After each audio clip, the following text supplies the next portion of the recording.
Mr. Chairman, Ranking Member Wild, and distinguished members of the House, my name is Paulo Figueiredo, and I am the living, breathing proof of human rights violations in Brazil. For doing the work of a good journalist, I am censored in all social media, I have my assets frozen, and my Brazilian passport canceled, all without due process. I come from a family with a long legacy of fighting tyranny. My great-grandfather, General Alexandre de Figueiredo, led a revolution against Brazil's most brutal dictator, Getúlio Vargas. For that, he spent years in a dungeon. His son, my grandfather, João Figueiredo, became Brazil's 30th president in 1979, tasked with ending the 15-year-long military regime. As president, he granted amnesty, held free elections, allowed multiple political parties, and by the end of his term, peacefully handed power back to civilians, restoring full democracy in Brazil. I never imagined this legacy of fighting for individual freedoms would span generations and fall upon me as well. Until the end of 2022, year of Brazil's latest presidential election, I was a political commentator on JP News, a TV network often compared to US Fox News. The primetime show I was in had been voted the best in the country and had more viewers than the next two networks combined, including the local CNN. I had over 5 million followers across all social media with higher engagement than virtually any other journalist in Brazil. By any account, I was one of the most influential journalists in the country, until I started being targeted by a series of decisions from the highest court in the land. In December 2022, I had all my social media accounts blocked for Brazilians. Later, I learned that the order would extend to freezing my financial assets, suspending the confidentiality of my financial transactions, threatening exorbitant fines every time I said something that displeased Justice Alexandre de Moraes, and even canceling my Brazilian passport. I disappeared from my entire audience. This is the modern equivalent of being sent to a dungeon, as was my great-grandfather.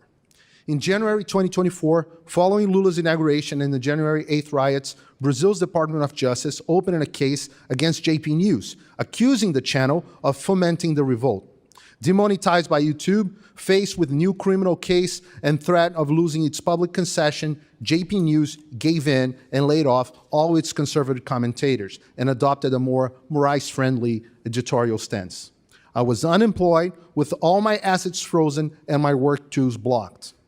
Rumble and locals promised to always stand for freedom of expression, so I joined quickly, becoming one of the biggest content creators on both, with 120,000 subscribers on Rumble and nearly 60,000 subscribers and 2,000 paid subscribers on locals.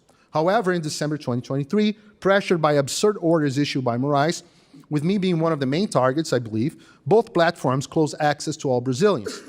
The financial loss has been unbearable. On February 8, 2024, Brazilian newspapers reported a new offensive against me. I was apparently being investigated for accurately reporting on primetime TV the behind-the-scenes meetings of the Brazilian Army's High Command in December 2022.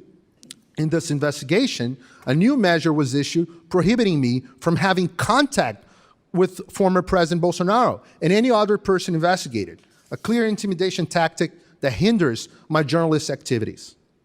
There's one single name behind every one of these decisions. That's Alexandre de Moraes.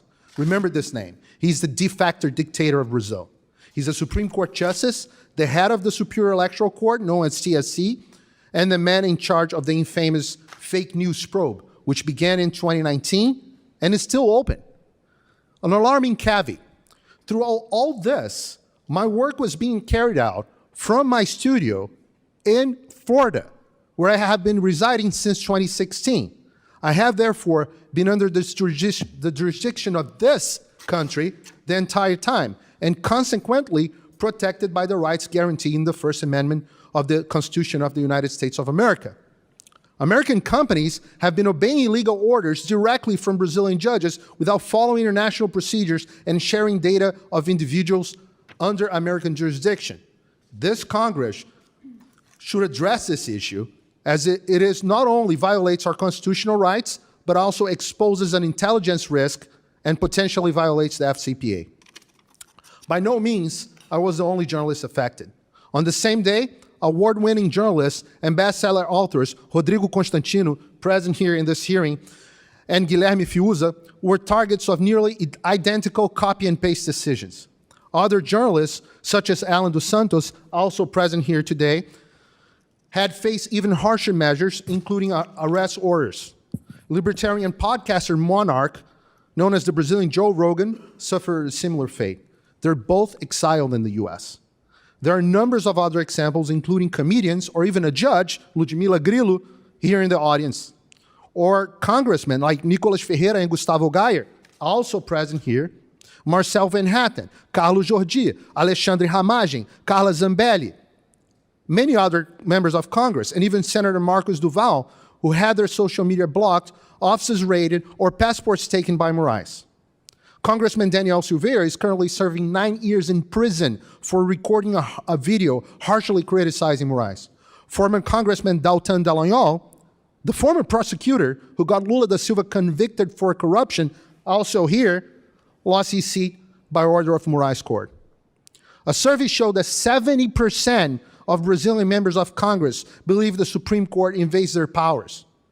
Some of 2/3 of Brazilians believe the country lives under a judicial dictatorship. Demonstrations with hundreds of thousands of people are mostly against Moraes. The Brazilian people and Congress know Moraes is out of control, but are paralyzed with fear. Many ask how one justice can do all these things, given that Brazil has laws defending freedom of expression. In fact, Alexandre de Moraes does not have this power by law, and his actions flagrantly violate the Brazilian Constitution, specifically Article 5, items 4, 9, and Article 220, as well as international laws, which Brazil is a signatory, such as Article 13, paragraph 1 and 2, and the American Convention of Human Rights, and Article 19 of the Universal Declaration of Human Rights.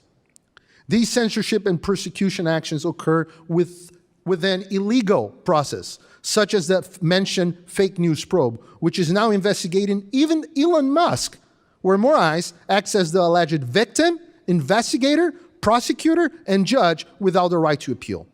He also acts through his seat in TSC, which granted itself exceptional powers during the 2022 elections that persist to these days.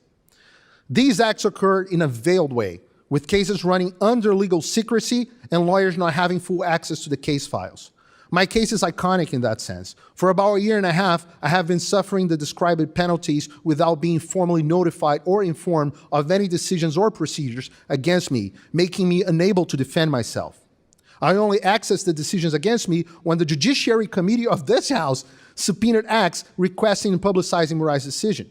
The content, which generally lacks legal basis and specifics on violated laws, shocked me, the world, and the Brazilian people. This secrecy occurs because Brazil has no law criminalizing fake news, whatever that is. For these reasons, Moraes currently faces 100 complaints in the Inter-American Commission of Human Rights. Regrettably, they have been sitting on these cases. The United States may have a broad role in this sad story as well. Some could even say that the US government and NGOs acted directly in strengthening Brazil's censorship apparatus. First, the US government may have assisted the Brazilian TSC in developing strategies to quote-unquote combat disinformation and strengthen censorship practice, with FBI agents and US Department of Justice officials participating in TSC council meetings, with the participation as well of the Brazilian intelligence agency, ABIN. These meetings mark the beginning of TSC's authoritarian escalation. The tactics outlined in the recent Censorship Industrial Complex report by this House Committee on the Judiciary, which details how the Biden administration coerced big tech companies to censor Americans, closely resemble the modus operandi in Brazil. However, while the Biden administration acted mostly informally, Moraes issued judicial orders throughout Brazil's highest court, threatening fines or complete disconnection from Brazil if big tech challenged them, as happened to Telegram in March 2022. American NGOs, including George Soros' Open Society and the Ford Foundation and the Oak Foundation, funded initiatives that worked closely with Moraes. The Atlantic Council, also funded by Soros, supplied reports and the theoretical foundation crucial to his fake news probe. But perhaps the most frightening influence was a systematic campaign that used all the soft power of American foreign policy as a quote-unquote discreet campaign to defend Brazilian elections, according to a 2023 Financial Times article.